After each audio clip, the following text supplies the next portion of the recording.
झेप मराठी, आरसा महाराष्ट्राचा. धुळे जिल्ह्यातील दोंडाईच्या शहरात घरगुती गॅस सिलेंडर वाटपावरून आज 15 मे रोजी मोठा गोंधळ उडाला.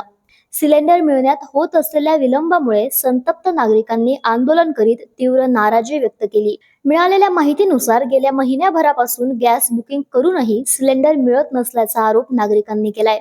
आज पहाटे 4 वाजेपासून अनेक नागरिक शहरातील अमित गॅस गोडाऊन समोर रांगेत उभे होते. मात्र दीर्घ प्रतीक्षेनंतरही वाटपात विलंब होत असल्याने वातावरण तणावपूर्ण बनले. यावेळी नागरिक आणि गॅस एजन्सी व्यवस्थापक यांच्यात जोरदार वादावादी झाली. परिस्थिती बिघडण्याची शक्यता लक्षात घेता पोलिसांना घटनास्थळी पाचारण करण्यात आलं. पोलिसांनी हस्तक्षेप करीत नागरिकांना शांत करण्याचा प्रयत्न केला. तरीही नागरिकांनी रस्त्यावर बसून आंदोलन सुरू केले. नियमित बुकिंग करूनही वेळेवर सिलेंडर मिळत नसल्याने सर्वसामान्यांना मोठा त्रास सहन करावा लागत असल्याची भावना नागरिकांनी व्यक्त केली आहे.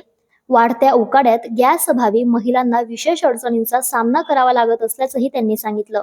शासकीय नियमानुसार घरपोच सेवा अपेक्षित असताना प्रत्यक्ष गोडाऊनवर तासनतास रांगेत उभे राहावे लागत असल्याने एजन्सीच्या कार्यपद्धतीवर नागरिकांनी तीव्र नाराजी व्यक्त केली आहे. दरम्यान संबंधित गॅस एजन्सीकडून पुरवठा लवकरच सुरळीत करण्यात येईल असं आश्वासन देण्यात आलंय. प्रतिनिधी समाधान ठाकरे, झेप मराठी, दोंडाईच्या. अशाच वेगळ्या आणि ताज्या बातम्यांसाठी पाहत रहा झेप मराठी, आरसा महाराष्ट्राचा. संपादक प्राध्यापक अनिल चव्हाण, धुळे.